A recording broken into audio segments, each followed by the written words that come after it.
Hitman 3 is what happens when you build a character that has the mental IQ of an autistic person combined with all the other issues you do not want to talk about. See, here's the thing. You like the idea of being a hitman until you are one. And this is basically Agent 47 in the nutshell. This man, this menace of society, is literally the top secret agent that can literally ruin people's lives. Guess what? He is the master of everything I hate about a hitman. He wears a nice suit. He's tacky. He somehow can get dressed in under 10 seconds in a very massive situation that will probably take you more than 5 minutes to get dressed in, while also wearing a suit that got bloodied.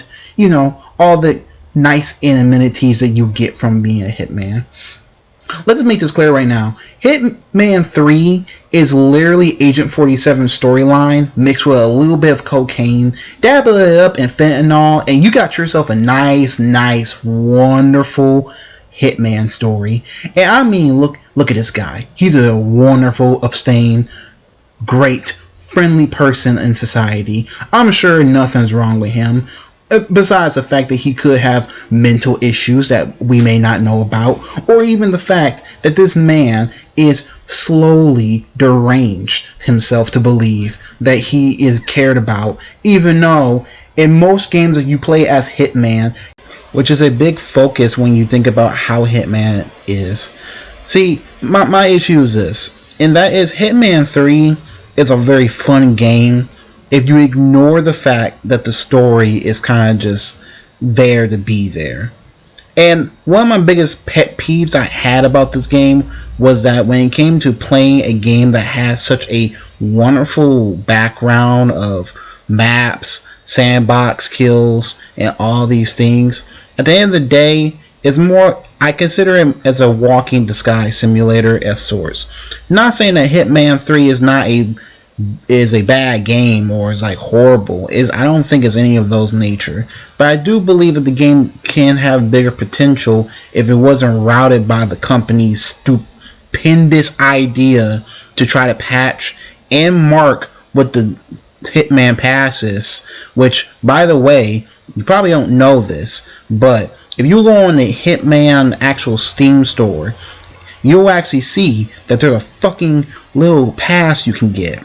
However, I believe now when they actually fixed everything up, now you can just get the ultimate bundle for it, which will get you Hitman 1, 2, and 3. Realistically, the game itself is pretty fun for what it's worth.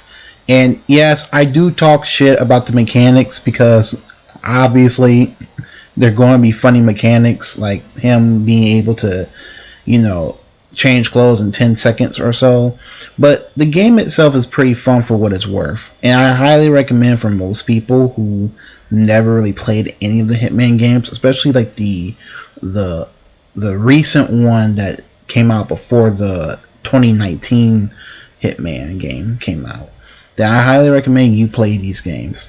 These games are pretty fun for what they're worth, and though I do mainly go and you try to hunt down someone and you fail, that can mess up your entire campaign. So that's a great experience, and I'm pretty sure I'll go more deeper into that in another video. So Hitman 3 is pretty much a fun game by itself. I don't have anything ill will against it. I did when it first came out, when they did the whole game little pass thing with it, not the Xbox, but mainly like the actual game pass that came with it, where if you brought the passes, you were supposed to get Hitman 1 and 2. When I brought the passes, they didn't give me Hitman 1 and 2, but I'm gonna ignore those things because it's the past and they've actually done better with themselves. The DLCs they come out with is okay at the most. There's one where you can kill McGregor, so that's fun. And mainly for the fact that everything else, Hitman 3 is pretty much a real fun game. I do highly recommend you get them on sale on Steam. Steam usually releases on sale usually every 2 to 3 months for Hitman games. Get this game when it's on sale. Get the full damn bundle, please. Now, I got some little issues when it comes to the game a little bit. I'm going to discuss a little bit why there's some weaknesses in here. As I said before, the story. The story is mid at best, but most people don't really come to Hitman for that story.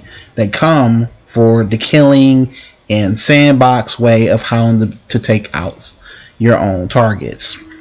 But if you are a story junkie or story lore, you'll get plenty of story here. It's just that the story is bare bones, and realistically is what it is.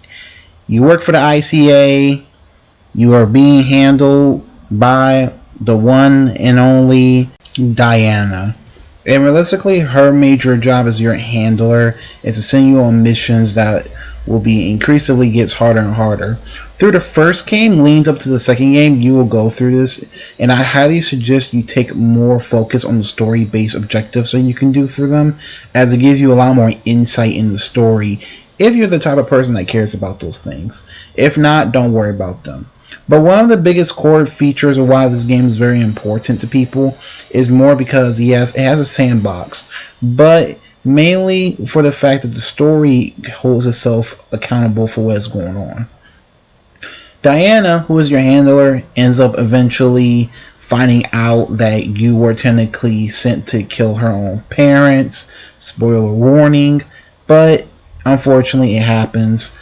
And it leads to a very conflicting statement. You'll go up against the Providence, mainly a rich nationalist group that's kind of undercover in many of the world's governments. So mainly you be taking out targets of them. One of my biggest things I loved about Hitman was the fact that it added new game modes and new stuff you can do in the game.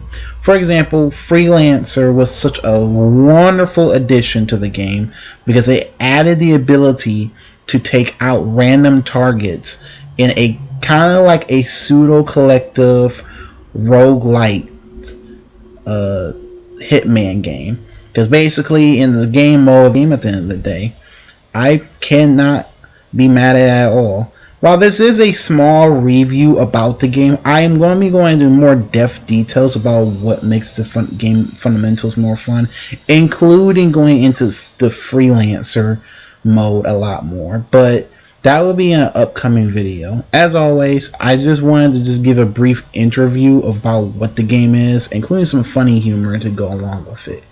In any case, I appreciate you for listening and watching my video if you chose to.